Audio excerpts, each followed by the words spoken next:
tous. Ce dimanche, nous continuons en fait plus des leçons talmudiques sur la question des témoignages. On en a fait déjà quelques-unes. Et là, on va parler d'un sujet interne à la méthode talmudique. Donc c'est assez technique, mais vous allez voir, c'est assez méthodique et parfois même presque ludique. Sur la question de comment définit-on un faux témoin. Alors, peut-être, il est possible, j'ouvre cette parenthèse, je verrai si je la laisserai à la fin, qu'on aura besoin de 2 séances, parce que c'est bien d'abord de bien expliquer les notions. On avait déjà un petit peu parlé les semaines précédentes à propos de la question du faux témoignage. On avait même parlé du lien avec le passage de Matthieu 18 avec Jésus sur la question de un témoin, 2 ou 3 témoins, que le témoignage c'est à partir de 2. Là, on va discuter sur qu'est-ce que c'est que la notion de faux témoin. Alors, le mot faux en hébreu, c'est le mot sheker, donc ed sheker, sheker c'est faux, donc faux témoin. Si c'est au pluriel, c'est edim shkarim, des faux témoins. Mais en général, le terme de ed englobe, c'est ce que dit le Talmud au début du traité Sota, englobe le groupe de minimum 2 personnes. Mais dans la Torah, il y a un terme assez étrange qui est utilisé, qu'on appelle zomem, qui est difficilement traduisible, mais on va voir un petit peu, on va un petit peu essayer de dépatouiller tout ça. Donc d'abord, on va expliquer les notions, puis une fois qu'on va expliquer les notions, on va essayer de comprendre la logique talmudique, et on mettra en scène, ou cette fois-ci ou la semaine prochaine, un débat extrêmement passionnant entre les rabbins et les sadducéens à l'époque de l'origine des premiers siècles, où il y avait un courant juif, donc ça correspond à l'époque de Jésus, donc c'est assez intéressant, qu'on appelait les sadducéens, en hébreu on les appelle les tzdukin, qui étaient ceux qui soutenaient, à l'instar du monde protestant, donc je fais un peu de l'anachronisme, mais c'est assumé, le sola scriptura, donc il faut revenir aux Écritures, et pas accepter qu'il y ait pu avoir une tradition orale qui serait venue s'ajouter au texte écrit. Donc ils avaient une considération du texte plutôt littérale. Mais on va y revenir un peu plus tard. Moi, je vais d'abord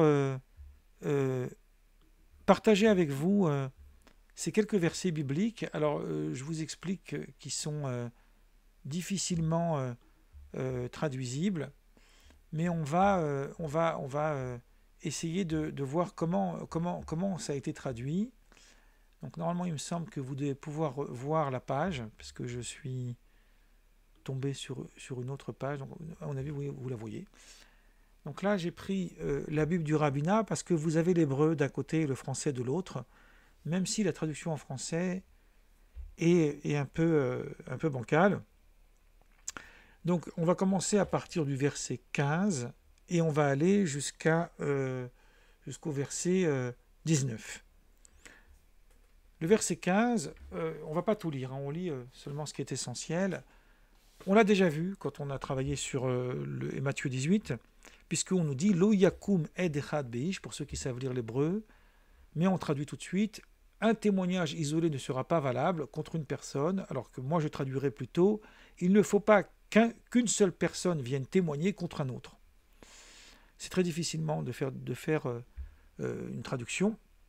On saute la phrase suivante, elle n'est pas nécessaire, parce qu'on explique dans quel cadre. Et ensuite, on nous dit « Alpi shne edim o alpi shlosha edim yakum davar ». Et là, vous l'avez ici, c'est à partir de 2 ou 3 témoins qu'un fait sera établi. Donc là, vous avez ce qu'on avait vu, 2 témoins ou 3 témoins. Maintenant, la Torah, donc le Deutéronome, chapitre 19, j'ai oublié de vous dire que c'est chapitre 19, du livre du 5e livre, met un cas de figure, propose un cas de figure. Ki yakum ed Hamas, si un témoin malveillant, un mauvais témoin, vous avez ce terme de mauvais, Hamas, qui se présente contre un homme, Beish, la Hanot Bossara, pour l'accuser d'un méfait. Donc là, ça peut être pas mal, oui, la Hanot Bossara. La note, c'est répondre, mais c'est dans le sens de faire souffrir. Donc il veut raconter quelque chose contre quelqu'un pour casser sa réputation, pour le détruire, etc. Donc, vous avez ici l'exemple que je vous ai donné tout à l'heure, parce que dans le verset 16, vous avez ici un témoin malveillant, et en fait, ici, la traduction de un témoin est bancale, parce qu'un témoin, ça suppose une seule personne, alors qu'en fait, il faudrait plutôt traduire si un témoignage, c'est-à-dire la notion de témoin, hein, c'est un concept dans la Torah, puisque dans le verset suivant, il reprend ce terme en précisant qu'ils sont deux. Donc il dit Ve'amdu shnei ha'anashim, les deux personnes donc comparaîtront devant l'Éternel. Ici l'Éternel, ça renvoie à Dieu, mais en fait c'est pas Dieu, c'est le tribunal qu'on appelle Dieu puisqu'on lui donne un pouvoir. Ici c'est plus un terme honorifique. On pourrait appeler ça une hyperbole. Donc, ils comparaîtront devant l'Éternel, donc devant les pontifes et les juges, puisqu'ils sont porteurs en fait du jugement divin, on pourrait dire ça comme ça. Hein, c'est un peu comme la royauté qui est investie du pouvoir divin. C'était valable dans toutes les royautés universelles. Donc devant les prêtres et les juges, qui étaient à leur époque. Donc on a deux personnes qui viennent et qui témoignent. Ce sont des malveillants, hein, rappelez-vous, ce sont des mauvaises personnes. Donc, Vedarshu Ashoftim Etev, ça répond à la question qu'on a vue, Claude, la semaine dernière, sur la manière dont se passe le témoignage. Là, il y a ce qu'on appelle la drisha, c'est-à-dire il y a ce qu'on appelle l'enquête. Nous examinerons attentivement, et si après examen, il s'avère que c'est un faux témoin, Veine Ed Sheker Ed, et là vous retrouvez le singulier, mais c'est le groupe en fait qui est faux, d'accord ? Si c'est un mensonge qu'il a articulé contre son frère, alors donc c'est un faux témoin. Qu'est-ce qu'on fait? Donc là, on a le verset 19 qui nous intéresse. Va sitem lo kasher zamam. Je vais le lire en hébreu parce que c'est important. La asot le achiv. Vous le traiterez, vous lui infligerez, moi je traduirais plutôt vous lui infligerez, vous lui ferez, exactement comme il a eu dessein de faire contre son frère. Et là, tu extirperas le mal de toi. Alors moi, je vous avais dit que j'allais discuter un petit peu avec vous, analyser un petit peu avec vous ce terme de zamam. Zamam qu'on traduit par dessein, qu'on traduit par, on pourrait traduire aussi par complot, par préméditation. J'ai vu Chouraki qui fait plutôt une traduction mot à mot. Il traduit préméditation, par préméditation. Mais pourquoi cette traduction est insuffisante? Parce que le témoin, ou plutôt le groupe de témoins, qui a accompli cette action, donc je donne un exemple, hein, c'est deux témoins qui sont arrivés au tribunal et qui ont témoigné qu'un tel, que j'appelle toujours Réhouven, mais on peut l'appeler Pierre-Paul Jacques, a tué Shimon. D'accord? Donc ils ont témoigné que Réhouven a tué Shimon. Et il s'est avéré après enquête, et on verra qu'est-ce que ça veut dire l'enquête, de quoi on parle exactement, que c'était des faux témoins. Alors dans ces cas-là, la Torah, elle dit, vous lui ferez comme ils ont voulu faire. Donc on reprend le même complot et on leur inflige la même peine. C'est un petit peu, vous entendez ici, mais ça aussi on va l'analyser quand on va arriver au débat avec les Sadducéens, vous entendez ici bizarrement la loi du talion. Hein, œil pour œil, dent pour dent. Ils ont voulu condamner à mort Réhouven qui a tué Shimon, étant des faux témoins, donc il faudrait condamner à mort les témoins. Par contre, s'ils ont témoigné d'un vol, d'un larcin, d'une peine un peu moins complexe, alors dans ces cas-là, la punition sera exactement la même. Donc on a l'impression, on verra que c'est pas ça, mais on a l'impression d'entendre ici la loi du talion. Maintenant, en français, dans un langage français, si je veux, comment je vais nommer ce groupe de personnes? Je vais les appeler des faux témoins. Ok?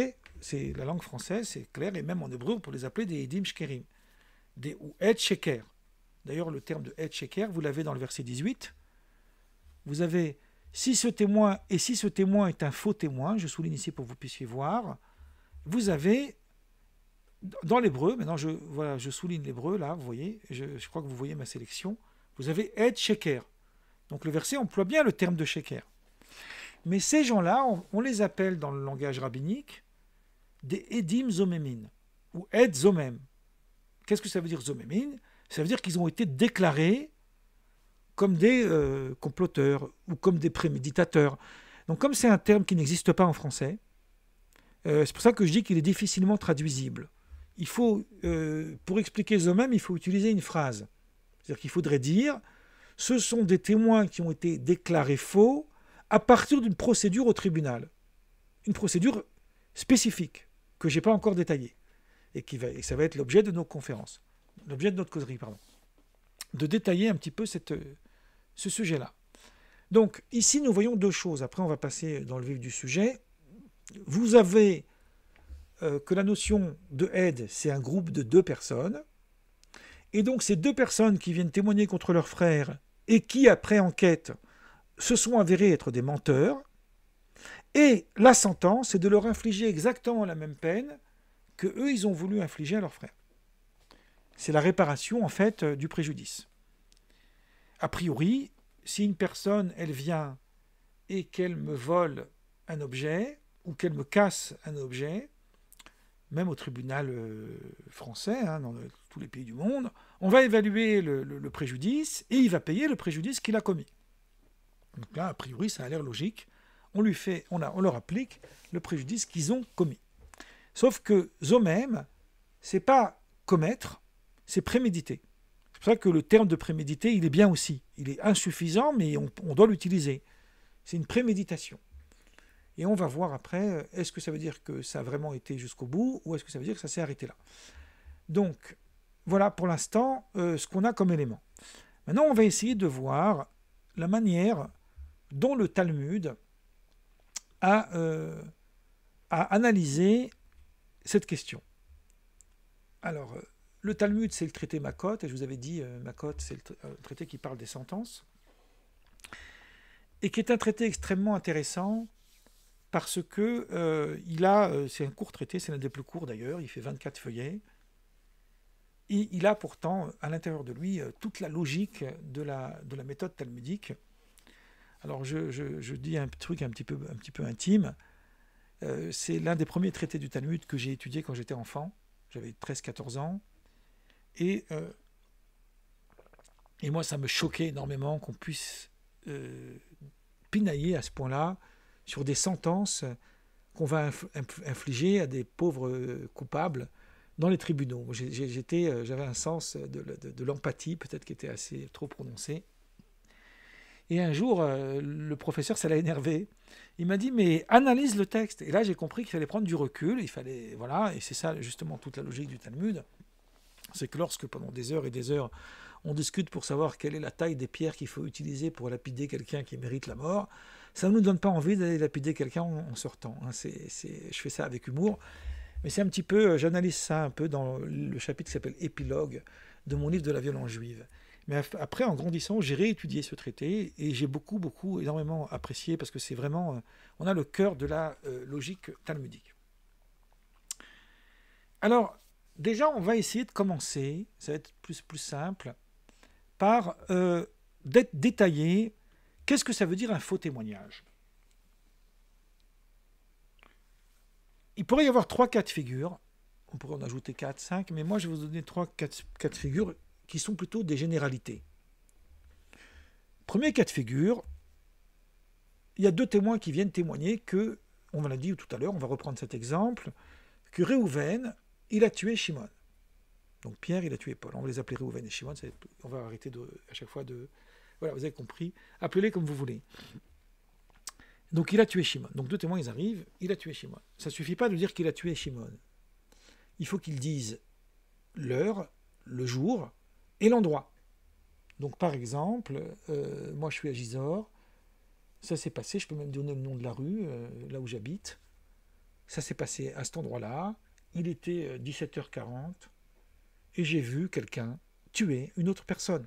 Donc on était 2, on a vu ça dans la rue, on est allé au tribunal, et on témoigne maintenant qu'on a vu le dimanche à 17h45 quelqu'un Réhouven tuait Shimon, là-bas, dans la rue de Gisor.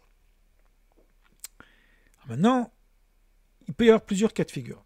Il y a deux autres témoins qui arrivent, un deuxième groupe de témoins, et qui font un contre-témoignage.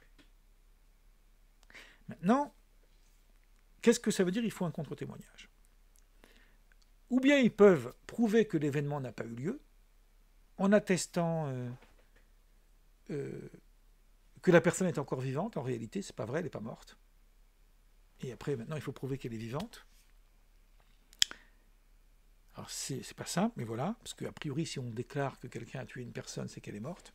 Après, il y a que dans les films où on voit parfois, on croit qu'on est sûr qu'elle est morte, et après, on nous repêche un truc pour nous montrer qu'en fait, non, c'est ce qu'on a cru, mais on n'a pas vraiment vu mort. Bon. Deuxième cas de figure, ils peuvent très bien dire, c'est tout à fait possible que cette personne soit morte. C'est même tout à fait possible qu'elle ait été tuée. Et c'est même tout à fait possible qu'elle ait été tuée par cette même personne. Sauf que ça n'a pas pu se passer dimanche à 17h45 à Gisors, parce que cette personne-là, ou bien celui qui est mort, ou bien le tueur, était avec nous à Beauvais, à Paris, à Marseille, dans une autre ville. Et là, il y a plein de petites analyses dans le Talmud, parce qu'on va calculer, par exemple, si il donne un autre horaire, on va calculer si le temps de se déplacer d'une ville à l'autre. Et voilà, bon, vous voyez, on a pas mal de choses. Alors aujourd'hui, avec les moyens de transport, ça changerait un petit peu les données. Mais vous avez, c'est absolument c'est technique, mais c'est très logique. Bon. Là, on a un problème dans ce deuxième exemple. Alors, le deuxième exemple, en vérité, il est identique au premier. Sauf que je vais choisir cet exemple parce que ça existe aussi en droit, ça s'appelle le principe de ta parole contre la mienne. Et comme ces deux témoins, on les appelle deux paroles contre deux paroles. En araméen, on le dit très vite, c'est très vétré. C'est deux et deux. Donc il y a deux et deux. Ça, dans le langage rabbinique, ça s'appelle non pas azama, rappelez-vous le terme de zomem que je vous ai donné, ça s'appelle akracha. Akracha, c'est une contradiction.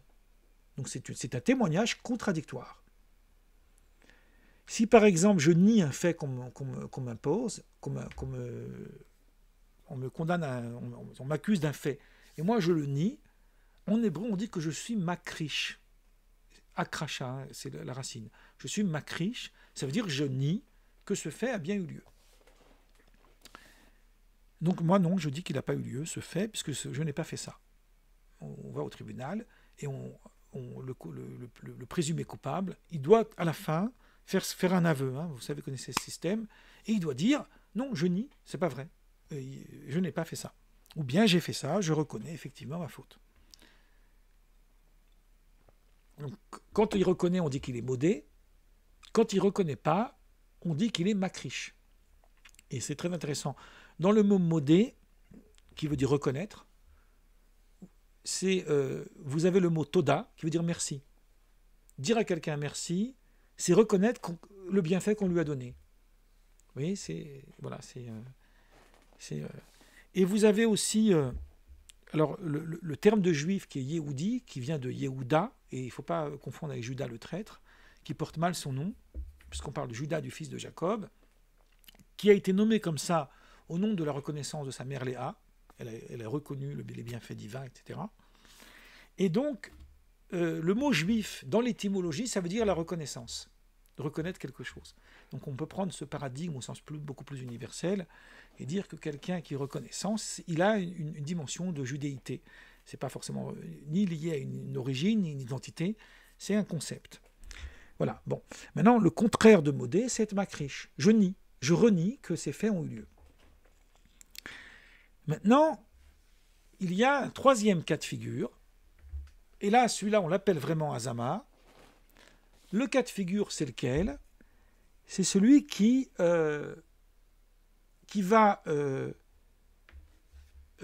donc, deux témoins, ils arrivent au tribunal, toujours pareil, ils disent que le dimanche à 17h45, même si l'heure elle tourne, ça va, ça repousse pas le temps. où l'événement a eu lieu, il y a bien Réhouven qui a tué Shimon, Pierre, Paul, appelez-le comme vous voulez, dans la rue de Gisor, en face de chez moi, et je les ai vus. Et on était deux, on les a vus. Deux autres témoins arrivent et viennent témoigner. Ils disent, nous, dimanche à 17h45, on était avec ces deux témoins à Paris. Donc maintenant, on ne discute pas sur les faits, on discute sur l'impossibilité des témoins de donner ce témoignage, puisqu'on était avec nous ailleurs. Haïtem imanu en hébreu, Haïtem imanu, bemakom ploni. Vous étiez avec nous ailleurs. Donc, ça s'appelle plus akracha, ça s'appelle azama. Vous voyez, le terme de azama, c'est pour ça que c'est difficilement traduisible. Il n'existe que dans un seul cas de figure. Le cas de celui où la deuxième groupe de témoins invalide non pas le témoignage, mais la possibilité même que ces gens-là aient pu témoigner. Si on reprend le texte de tout à l'heure que je vous ai partagé, si on reprend ce texte, vous voyez, c'est pour ça que c'est mieux de bien détailler, qu'on fera 2 séances, c'est pas grave. Vous avez donc dans le verset 19, je reprends, va sitemlo kasher zamam la sot le arrive, vous le traiterez comme il a eu dessein ou préméditation de faire contre son frère. Donc cette sentence-là qui a été indiquée ici n'existe que dans le cas de Hazama, que dans le cas où ils ont invalidé la possibilité des témoins de pouvoir témoigner. Mais dans le cas de Akracha, c'est deux groupes de témoins qui se contredisent, donc on les invalide tous les deux, puisqu'on ne sait pas qui a raison. Rappelez-vous, on avait expliqué longuement dimanche dernier, donc c'est pour ça que je reprends un peu des notions, on avait expliqué longuement dimanche dernier que toute procédure de justice, quelle qu'elle soit, est fondée sur une vérité qui repose sur un principe juridique, que j'ai nommé la chazaka, c'est comme ça qu'on l'appelle. C'est-à-dire sur une présomption, une forte présomption, que ces gens-là sont des gens honnêtes, c'est pas seulement la présomption d'innocence, mais c'est la présomption d'honnêteté, et que s'ils viennent nous raconter qu'un fait a eu lieu, c'est qu'il est vrai. Mais il y a toujours, rappelez-vous, j'ai fait l'analogie entre la prophétie et le faux témoignage avec Maïmonide, il y a toujours une possibilité que ce soit des menteurs. Mais comme on n'en sait rien, on valide leur témoignage comme une vérité jusqu'à preuve du contraire. C'est comme une hypothèse scientifique. On utilise exactement le même système. Donc lorsque vous avez deux témoins qui viennent témoigner que Réhouven a tué Shimon à 17h45 le dimanche à Gisor, et que vous avez un autre groupe de témoins qui vient témoigner que c'est pas possible parce que ou Réhouven ou Shimon, il était avec nous ailleurs, on n'a aucune raison de considérer que le deuxième groupe de témoins est moins crédible que le premier, ou que le premier est moins crédible que le deuxième. Donc puisqu'on a deux témoignages qu'on appelle très vétrés, on les annule, ne sachant pas qui est menteur. On sait qu'il y en a certainement un, mais on ne sait pas lequel. Alors dans ces cas-là, on invalide les deux. Donc il n'y a pas eu de témoignage. La personne qui a été considérée comme étant le coupable n'est pas inquiétée. Le jugement s'arrête là. On ne peut rien juger, il ne s'est rien passé. Alors, juste pour dire une petite chose amusante, et c'est avec ça que je vais finir aujourd'hui, parce que voilà, je vais continuer la semaine prochaine. On ne sait pas qui sont les menteurs, mais il y a un principe. Le principe, c'est qu'à partir du moment où des témoins ont été déclarés faux témoins, ils ne peuvent plus témoigner. Ils sont invalidés pour le témoignage. C'est terminé. On a menti une fois, on ne va pas te croire à la fois suivante. Mais là, on ne sait pas lesquels sont des menteurs. Donc on pourrait imaginer que ce même groupe se représente une autre fois pour témoigner. Il n'y a pas eu le principe de Hazama. Bon, on va les accepter. Mais imaginez par exemple qu'il y en a un du groupe 1 qui s'associe avec un du groupe 2 pour faire un autre témoignage dans une autre affaire. Là, on est sûr qu'il y a, parmi les deux, il y en a au moins un qui est faux. Donc, vous voyez, donc c'est assez amusant d'analyser parce qu'on peut trouver des cas de figure à l'infini. Maintenant, nous, on va continuer la semaine prochaine. Je vais juste vous ouvrir la piste. On va essayer de réfléchir sur la distinction entre Akracha et Azama.